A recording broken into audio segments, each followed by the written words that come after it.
préférée, c'est la Chine et aujourd'hui, nous allons vous parler des tensions et conflits. On va commencer par le conflit avec le Tibet. En 1949, la Chine prend le contrôle du Tibet. Celui-ci pardonne son indépendance de fait qu'il avait acquis en 1912.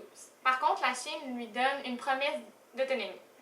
En 1959, le Tibet n'est pas content parce que la Chine n'a pas réussi à tenir sa promesse d'autonomie qu'elle lui avait donnée. C'est ça qui débute les tensions entre la Chine et le Tibet. Et c'est à ce moment même que le Dalai Lama s'enfuit en Inde. La Chine, face aux protestations, durcit son contrôle. En 2008, lors des Jeux olympiques à Pékin, les Tibétains en profitent pour faire des manifestations. À cause de l'autorité chinoise qui veut bien paraître sur la scène internationale, celle-ci tourne à la violence. Beaucoup de personnes, depuis, s'immolent par le feu. Ce sont surtout des moines. C'est une forme de manifestation. Et selon notre analyse, la situation est tant grave que certaines personnes sont rendues à donner leur vie pour se faire comprendre. On est rendu à 130 Tibétains depuis 2009 selon Le Monde.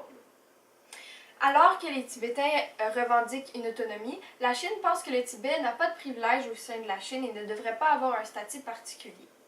La Chine veut également que le bouddhisme tibétain disparaisse et pour faire de la Chine une culture unique.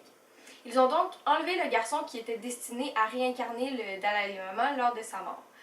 Le gouvernement chinois, même s'il est athée, a affirmé que le Dalai Lama avait l'obligation de se réincarner en vie humaine pour empêcher celui-ci d'affirmer qu'il deviendra un animal ou un insecte après sa mort pour poursuivre la descendance.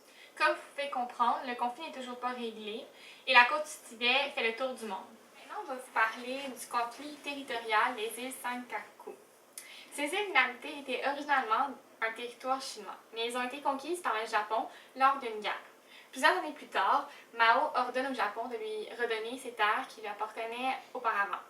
Par contre, il ne réussit pas à récupérer les îles Senkaku, mais plusieurs traités affirment que ces îles appartiennent au Japon, mais la Chine les conteste. Depuis ce temps, plusieurs bateaux chinois et japonais naviguent les côtes des îles pour les protéger. Ce conflit aurait une facture de 300 millions d'euros en 2012 selon le Figaro. En 2014 encore, les bateaux chinois sont entrés dans le territoire des îles Senkaku à plusieurs reprises pour mettre de la pression sur le Japon.